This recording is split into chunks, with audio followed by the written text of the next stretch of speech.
जवाहर नवोदय विद्यालय की प्रवेश परीक्षा में कुल मिलाकर 80 प्रश्न आते हैं, जिसमें से 40 प्रश्न होते हैं मानसिक योग्यता के और 20 प्रश्न होते हैं गणित के। गणित में सिर्फ अंक गणित होता है और उसके बाद 20 प्रश्न होते हैं लैंग्वेज के। इस लैंग्वेज में इंग्लिश या हिंदी कोई भी लैंग्वेज हो सकता है। ये डिपेंड करता है कि आपने फॉर्म भरते समय कौन सा लैंग्वेज सेलेक्ट किया है। हिंदी और इंग्लिश के अलावा आप और भी कई सारे लैंग्वेजेस सेलेक्ट कर सकते हैं। उनकी लिस्ट नवोदय विद्यालय की साइट पर दी हुई है। आज हम इस वीडियो में बात करने वाले हैं कि ये जो 80 प्रश्न आते हैं किस टाइप के आते हैं और कितने आते हैं।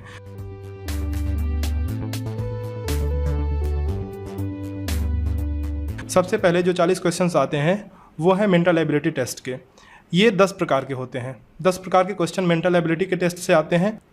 उसके बाद 20 क्वेश्चंस आते हैं अरिथमेटिक टेस्ट के। ये 20 क्वेश्चन डिपेंड करते हैं 15 टॉपिक्स पे। इसके बाद 20 क्वेश्चंस आते हैं लैंग्वेज के। इन लैंग्वेज में 4 पैसेजेस होते हैं। 4 पैसेजेस में हर एक पैसेज में 5-5 क्वेश्चन होता है और एक क्वेश्चन के मार्क्स होते हैं 1.25। इस तरह से कुल होते हैं 80 प्रश्न और 80 इंटू 1.25 तो कुल मिलाकर नंबर होते हैं 100 नंबर। 100 नंबर का कुल टेस्ट होता है, जिसमें से आपको एक निश्चित मार्क्स लाने होते हैं उत्तीर्ण करने के लिए। सबसे पहले आता है मेंटल एबिलिटी टेस्ट। इसमें 10 प्रकार के प्रश्न होते हैं। पहला पार्ट होता है ऑड मैन आउट, यानी कि इसमें से जो सबसे भिन्न होता है, जो सबसे अलग होता है, उसे पहचानना होता है। इसमें 4 समस्या आकृति दी गई होती है, जिसमें से आपको जो सबसे अलग होता है वो सेलेक्ट करना होता है और अपने OMR शीट पे उसे ट्रिक करना होता है। फॉर एग्ज़ाम्पल अगर हम इस क्वेश्चन को देखें तो इसमें आप ध्यान दीजिए कि ये जो छोटी सी लाइन है ये सभी आकृतियों में डायगोनल पर है। देखिए इसमें भी ये डायगोनल पर है, इसमें भी डायगोनल पर है और इसमें भी डायगोनल पर है। लेकिन अगर हम पहली आकृति पर ध्यान दें तो ये भुजा पर है, तो ये आकृति इन सब आकृतियों से भिन्न हुई। तो इस क्वेश्चन का हमारा आंसर होगा ए। सेकेंड पार्ट इसका आता है फिगर मैचिंग का। ये सबसे आसान पोर्शन होता है, जिसमें आपको सेम टू सेम हूबहू दिखने वाले फिगर्स को मैच करना होता है। ये आपकी समस्या आकृति है और इससे मिलती जुलती 4 आकृतियाँ दी हुई हैं। इनमें से आपको सेलेक्ट करना होता है कि कौन सा फिगर हूबहू समस्या आकृति से मैच कर रही है। तो ये तो विद्यार्थी बड़े ही आसानी से पता लगा सकता है। जैसे इस क्वेश्चन में आप देख सकते हैं कि जो सी ऑप्शन है वो समस्या आकृति से हूबहू मैच कर रही है। तीसरा जो पार्ट होता है वो है पैटर्न कंप्लीशन का। इसमें होता क्या है कि एक वर्ग दिया हुआ होगा। इस वर्ग को 4 भागों में बांटा गया रहेगा, जिसमें से 3 भाग पहले से फिल रहेंगे। आपको एक भाग को फिल करना है। तो देखिए कैसे इसको ऐसे फिल करना है कि ये जो बीच वाला सर्कल है वो कंप्लीट हो जाए। तो पहले तो आप इन सब आकृतियों में देखिए कि कौन से में सर्कल कंप्लीट हो रहा है। अगर आप इन सब में देखें तो आपको देखने को मिलेगा कि सभी में ये सर्कल तो कंप्लीट हो जा रहा है जी। उसके बाद अब आगे की रेखाएं आप मैच कीजिए। यहाँ देखिए आपको एक यहाँ से लाइन ड्रॉ करनी होगी इस वर्ग को कंप्लीट करने के लिए, जो कि सभी में है। तो इससे तो सेलेक्ट आप कर नहीं पाएंगे। उससे आगे बढ़ते हैं तो हमें देखने को मिलेगा कि एक और लाइन यहाँ पे है और इससे क्रॉस करते हुए ये लाइन कोने तक जाती है।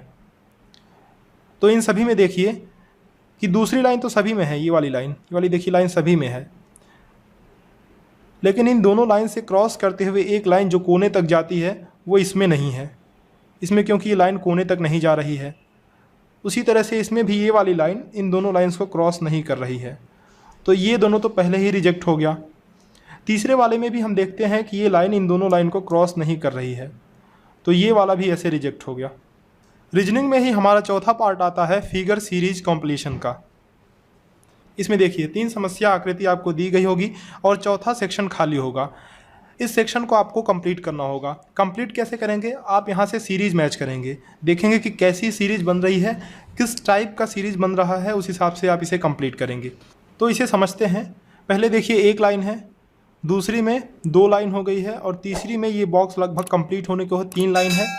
तो जाहिर सी बात है चौथे वाले सेक्शन में चारों लाइन कंप्लीट हो जाएगी, तो स्क्वायर बन जाएगा। अब स्क्वायर देखिए, स्क्वायर तो सभी में बना हुआ है, तो इससे हम अंदाज़ा नहीं लगा पाएंगे कौन सी आकृति हमें सेलेक्ट करना है। दूसरी चीज़ आप देखिए, पहले यहाँ क्रॉस का निशान है, उसके बाद एक सर्कल, फिर एक क्रॉस, तो फिर यहाँ क्या आना चाहिए बताइए आप?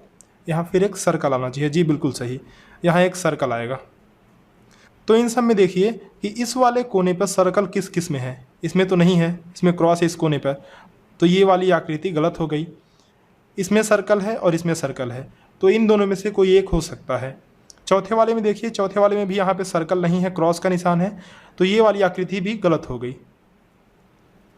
अब हमें सेलेक्ट करना है इन दोनों में से, इसमें से और इसमें से।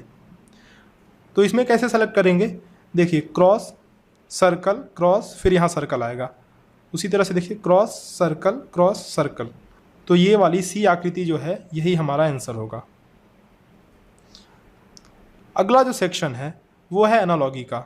ये सबसे टिपिकल पोर्शन होता है मेंटल एबिलिटी का, मुझे ऐसा लगता है, क्योंकि उसमें दो समस्या आकृतियों का सेट दिया हुआ रहता है और उन दोनों में कुछ ना कुछ संबंध होता है। उसके हिसाब से आप ये चौथी समस्या आकृति निकालनी होती है आपको।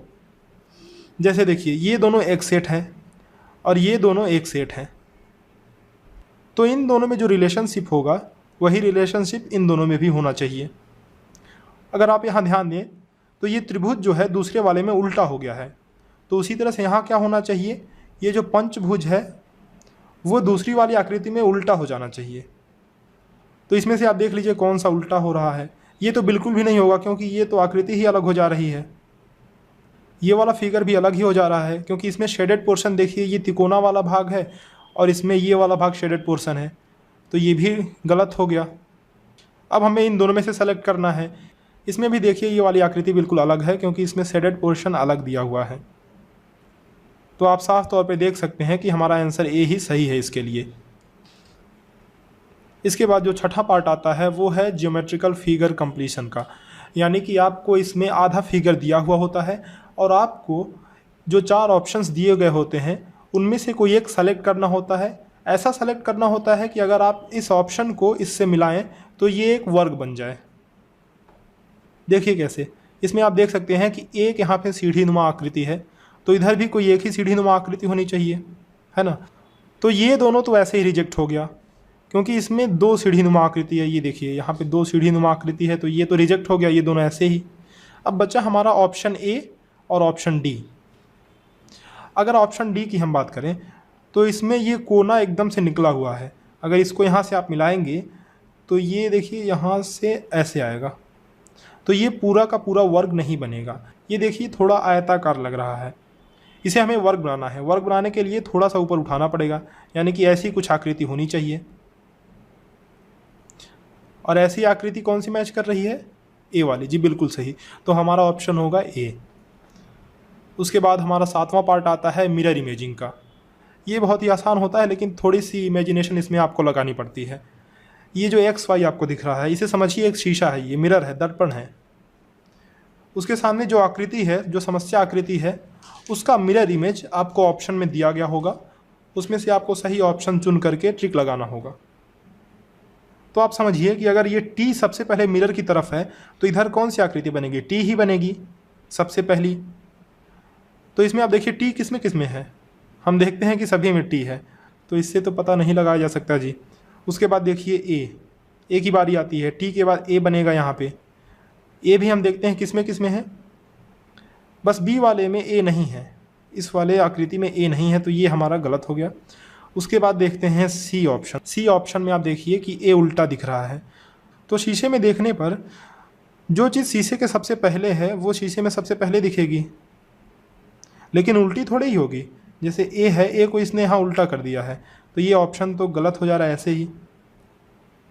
उसके बाद हमारा ऑप्शन बचा ए और डी।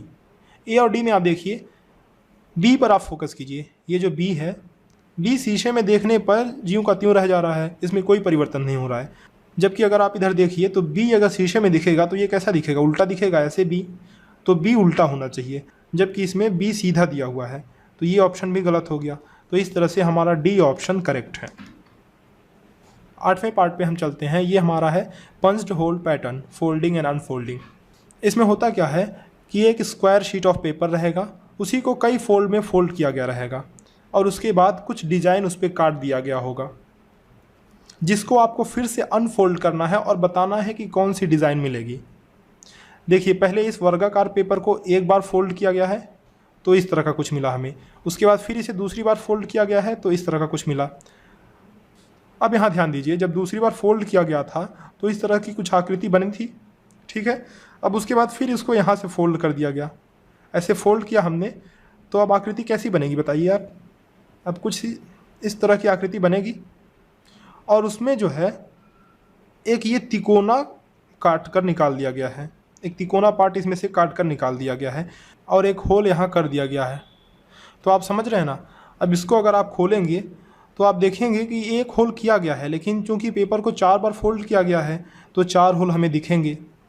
अब आप देखिए होल कहाँ कहाँ दिख रहा है, छोटा सा होल कहाँ कहाँ दिख रहा है। ये चारों कोने पे ही दिखना चाहिए, क्योंकि आप देखें यहाँ होल जो है कोने पे ही किया गया है। तो अगर सी और डी में आप देखें तो ये होल जो दिखाई दे रहा है वो बीच में दिखाई दे रहा है, तो ये ऑप्शन तो ऐसे ही गलत हो गया। अब हमारा ऑप्शन बचा ए और बी। ए और बी में आप देखिए यहाँ सर्कल दिखाई दे रहा है, जबकि हमने कोई भी सर्कल यहाँ कट तो किया नहीं है। यहाँ जो हमने ये तिकोना कट किया है उसको जब आप खोलेंगे तो ये वर्गाकार आकृति की दिखेगी। बात समझ पा रहे हैं आप। देखिए ये जो तिकोना आप कट किया है आपने यहाँ से, इसको जब आप खोलेंगे तो वो वर्गाकार ही तो दिखेगा। तो इस तरह से ए ऑप्शन हमारा सही हो जाएगा। अगला पार्ट देखते हैं, ये है स्पेस विजुअलाइजेशन। मेरे हिसाब से ये भी बहुत आसान पार्ट होता है, जिसे आप बड़े आसानी से कर सकते हैं। इसमें बस एक समस्या आकृति दी हुई है और इसी को जोड़ करके आपको फिगर को कंप्लीट करना है। तो आप सिंपली इसमें देख सकते हैं कि ये ऑप्शन तो ऐसे ही रिजेक्ट हो जा रहा है। और बी वाले में अगर हम देखें तो ये पार्ट निकला हुआ नज़र आ रहा है, जबकि इसमें कोई भी ऐसा पार्ट निकला नहीं है, तो बी ऑप्शन भी गलत हो गया। वही चीज़ सी ऑप्शन में भी है, क्योंकि ये लाइन जो है कोने से मिलनी चाहिए। यहाँ फिगर में देखिए कि अगर आप इसको जोड़ेंगे तो कोने से ही तो मिलेगा ये लाइन, ये वाली जो लाइन जा रही है। तो इस तरह से सी ऑप्शन भी गलत हो गया। डी ऑप्शन हमारा सही होगा। हाँ, इस फिगर को कंफ्यूज करने के लिए रोटेट कर दिया गया है। इसको अगर आप 90 डिग्री इधर रोटेट करेंगे तो आप पाएंगे कि यही आकृति बनेगी जब आप इन तीनों चीज़ों को जोड़ेंगे आपस में। तो डी ऑप्शन सही है। लास्ट एंड 10th पार्ट है हमारा एम्बेडेड फिगर का। ये भी आसान पोर्शन होता है। इसमें करना क्या होता है, एक समस्या आकृति आपको दी गई होती है और 4 ऑप्शंस होते हैं आपके पास। इनमें से आपको देखना होता है कि ये समस्या आकृति इनमें से किस में एम्बेडेड है। एम्बेडेड है यानी कि छुपी हुई है। तो हमें किन चीज़ों की ज़रूरत है, देखिए एक सीधी लाइन और 2 छोटी छोटी पड़ी रेखाएं। तो अगर इसमें हम देखें सी ऑप्शन में, पहले देखते हैं सी ऑप्शन में, तो ऐसा कुछ हमें देखने को मिल नहीं रहा है। सीधी लाइन तो हमें दिख रही है, एक छोटी पड़ी रेखा ये दिख जा रही है, लेकिन दूसरी वाली रेखा हमें नहीं दिख पा रही है जो बीच में यहाँ पे होनी चाहिए। तो सी ऑप्शन गलत हो गया। उसी तरह से डी ऑप्शन में भी ऐसा कुछ हमें देखने को नहीं मिल रहा है, तो डी ऑप्शन भी गलत हो गया। अगर हम ए ऑप्शन पर ध्यान दें तो सीधी लाइन तो हमें दिख रही है, ये रही, उसके बाद एक पड़ी रेखा भी इधर है हमें दिख रही है, लेकिन जो बाएं किनारे एक पड़ी रेखा होनी चाहिए यहाँ पे, वो नहीं है यहाँ पे। तो ये ऑप्शन भी हमारा गलत हो गया। तो जाहिर सी बात है बी ऑप्शन सही होगा। कैसे सही होगा देखते हैं। सीधी रेखा आपको दिखी, इसके बगल में एक पड़ी रेखा यहाँ पे, उसके बगल में बाएं तरफ एक और पड़ी रेखा ये वाली। तो देखिए ये फिगर जो है कंप्लीट हो रहा है हमारा। इसको अगर आप मिलाएंगे ऐसे, है ना, तो ये फिगर कंप्लीट हुआ, जो कि सेम टू सेम इसी के जैसा दिखता है। तो इस तरह से बी ऑप्शन सही हो गया जी। इस तरह से हमने रीजनिंग के 10 पार्ट्स कवर किए। इसी 10 टाइप के क्वेश्चंस आते हैं, 40 क्वेश्चन आते हैं। 4-4 क्वेश्चन हर टाइप के आते हैं। 4 × 10 = 40 क्वेश्चंस रीजनिंग के आते हैं। इसके बाद हमारा सेक्शन आता है जो वो है अरिथमेटिक टेस्ट का। अरिथमेटिक टेस्ट यानी कि अंकगणित। ये जो आपके स्क्रीन के सामने आप डॉक्यूमेंट देख रहे हैं, ये नवोदय विद्यालय समिति द्वारा ऑफिशियली जारी किया गया है। चूँकि ये हिंदी में नहीं जारी किया गया है तो मैं आपको हिंदी में नहीं दिखा पा रहा हूँ, लेकिन जो विद्यार्थी हिंदी मीडियम से हैं उनके लिए अंक गणित के प्रश्न हिंदी में ही आएंगे। अब इस बात की बिल्कुल चिंता मत करना कि ये प्रश्न कहीं इंग्लिश में आ गए, तो ऐसा नहीं होगा। अगर आपने मीडियम हिंदी चुना है तो आपके प्रश्न हिंदी में ही आएंगे। तो ये जो 15 टॉपिक है इनमें से ही प्रश्न आते हैं। अंक गणित के 15 टॉपिक्स में से ही प्रश्न आते हैं। पहला टॉपिक है नंबर एंड न्यूमेरिक सिस्टम, आप समझ रहे होंगे। दूसरा टॉपिक है 4 fundamental operation on whole number. कौन कौन से हैं 4 फंडामेंटल ऑपरेशन? प्लस, माइनस, गुणा और भाग। तीसरा टॉपिक है fractional numbers and 4 fundamental operations on them. Fractional number मतलब भिन्न, और भिन्न पर भी जो ये 4 ऑपरेशंस होते हैं वो यही हैं। उसके बाद चौथा पॉइंट है factors and multiples including there properties. Factors and multiples का मतलब होता है गुणज और गुणनखंड। पांचवा टॉपिक है एलसीएम एंड एचसीएफ। ये आपने पढ़ी होगी। ये होता है लसा यानी कि लघुत्तम समापवर्तक और महत्तम समापवर्तक। तो लॉसा और मसा जो है ये पांचवा टॉपिक है हमारा। छठा टॉपिक है decimal and fundamental operation on them, ये दशमलव की संख्याओं के बारे में है। सातवां टॉपिक है conversion of fraction to decimal and vice versa, मतलब ये भिन्न से जो है आपको दशमलव में कन्वर्ट करने के लिए दिया गया होगा और दशमलव से भिन्न में कन्वर्ट करने को दिया गया होगा। आठवां पॉइंट है measurement of length, mass, capacity, time and money. ये जो क्वेश्चन होते हैं ये एप्लीकेशन बेस्ड होते हैं। जैसे आपको दूरी कैलकुलेट करना पड़ सकता है, आपको स्पीड दिया होगा, पूछ लिया जाएगा कि इतनी दूरी तय करने में टाइम कितना लगता है, वो कैलकुलेट करना पड़ सकता है। तो इस तरह से क्वेश्चन इस टॉपिक में आते हैं। इसी से रिलेटेड 9th टॉपिक भी है आपका डिस्टेंस, टाइम एंड स्पीड। उसके बाद अप्रोक्सीमेशन ऑफ एक्सप्रेशंस, इसको आप समझिए। इस तरह के क्वेश्चंस आपने ज़रूर देखे होंगे, जैसे 3.3333 उसके ऊपर बार दे दिया गया है, इसको आपको भिन्न में कन्वर्ट करना होता है। तो इस तरह के क्वेश्चंस हैं ये। उसके बाद आता है सिंप्लीफिकेशन ऑफ न्यूमेरिकल एक्सप्रेशंस, ये तो आपको पता ही होगा, ब्रैकेट वाली चीज़ें, जैसे 2 × 4 दे दिया हमने, फिर ब्रैकेट में दे दिया 5 + 2, इस तरह के क्वेश्चंस। तो ये हुआ simplification of numerical expressions. 12th number का जो टॉपिक है ये परसेंटेज एंड इट्स एप्लीकेशंस, ये एप्लीकेशन बेस्ड है, परसेंटेज का सवाल है। 13वां प्रॉफिट एंड लॉस, 14वां सिंपल इंटरेस्ट यानी साधारण ब्याज, 15वां पेरीमीटर, एरिया एंड वॉल्यूम।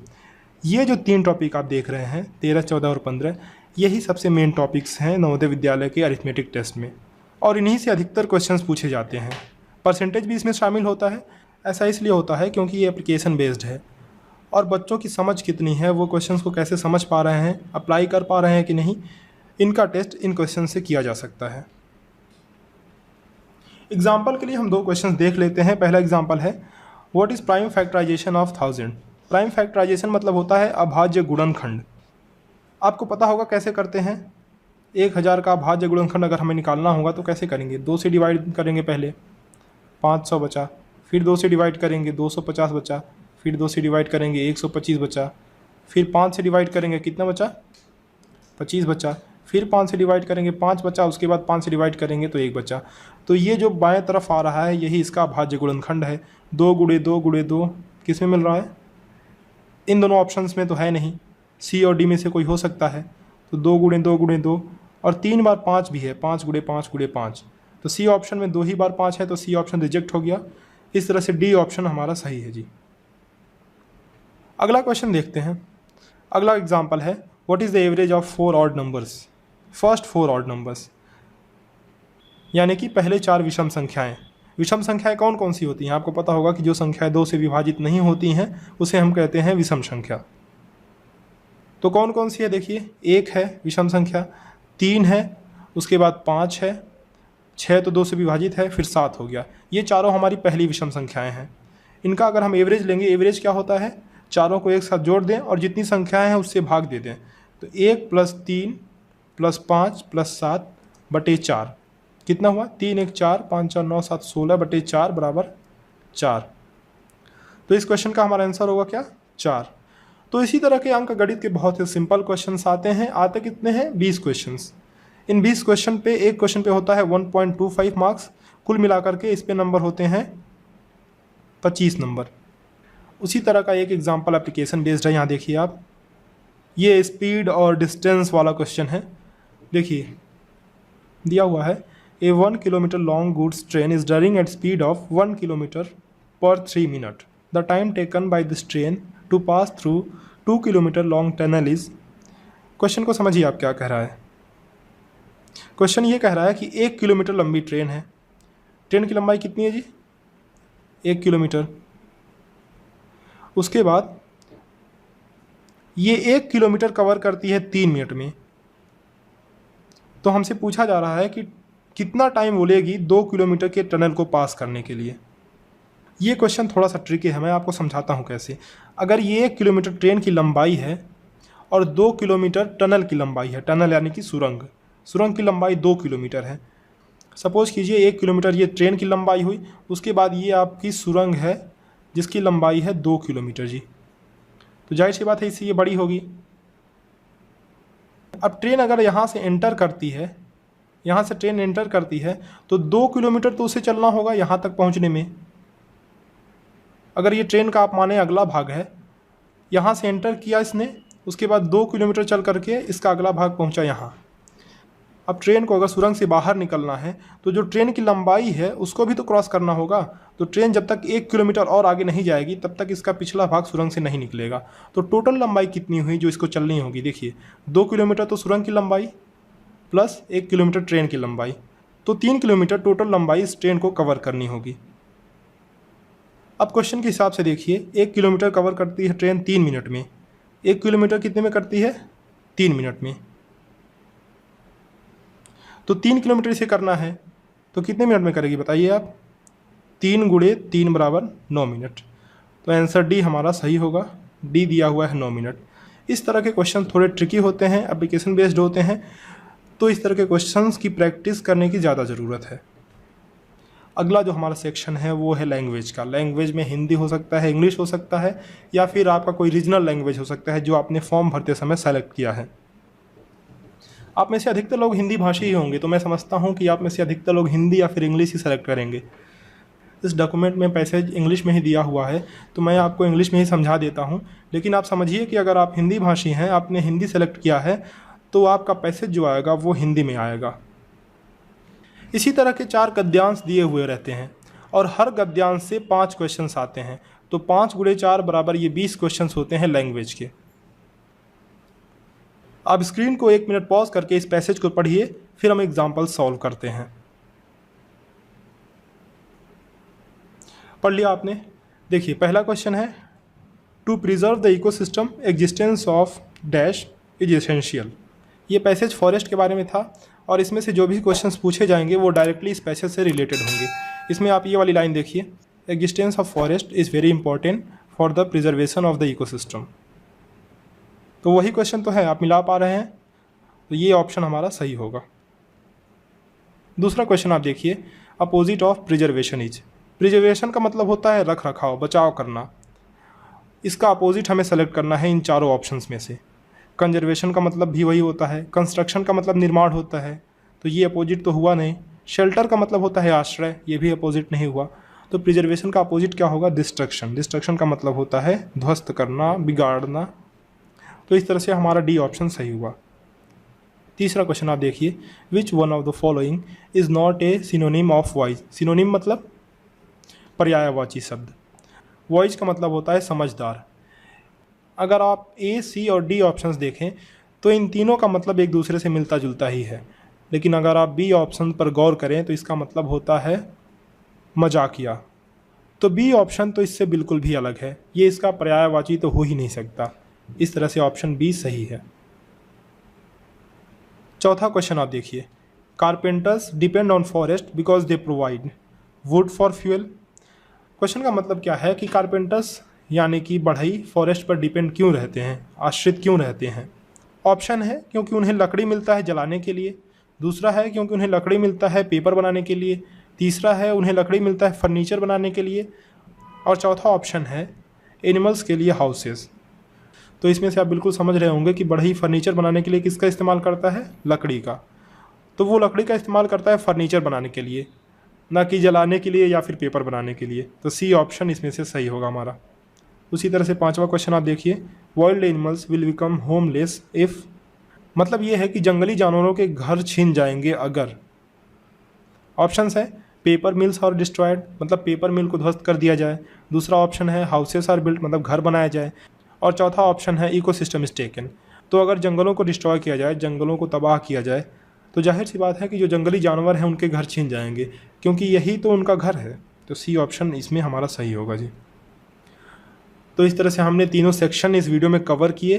पहला सेक्शन था मेंटल एबिलिटी टेस्ट यानी कि रीजनिंग का, दूसरा सेक्शन था अरिथमेटिक का, और तीसरा सेक्शन था लैंग्वेज का। पहले सेक्शन में आते हैं 40 क्वेश्चंस, दूसरे सेक्शन में आते हैं 20 क्वेश्चंस, और तीसरे सेक्शन में भी आते हैं 20 क्वेश्चंस। तो कुल मिलाकर ये होते हैं 80 क्वेश्चंस। और चूंकि एक क्वेश्चन का नंबर है 1.25, तो इस तरह से कुल मिलाकर बनता है 100 नंबर का क्वेश्चन। अगर आप इसी तरह के और भी प्रैक्टिस वीडियोस चाहते हैं तो आप हमें कमेंट सेक्शन में लिखना ना भूलें। वीडियो को लाइक करें, ज़्यादा से ज़्यादा शेयर करें, और इसी तरह के प्रैक्टिसेस के लिए, जानकारियों से अपडेटेड रहने के लिए चैनल को सब्सक्राइब कर बेल आइकन ज़रूर दबाएं। इस वीडियो के अंत तक बने रहने के लिए आपका बहुत शुक्रिया। मिलते हैं आपसे अगली वीडियो में कुछ नई जानकारी के साथ। तब तक के लिए अलविदा, धन्यवाद।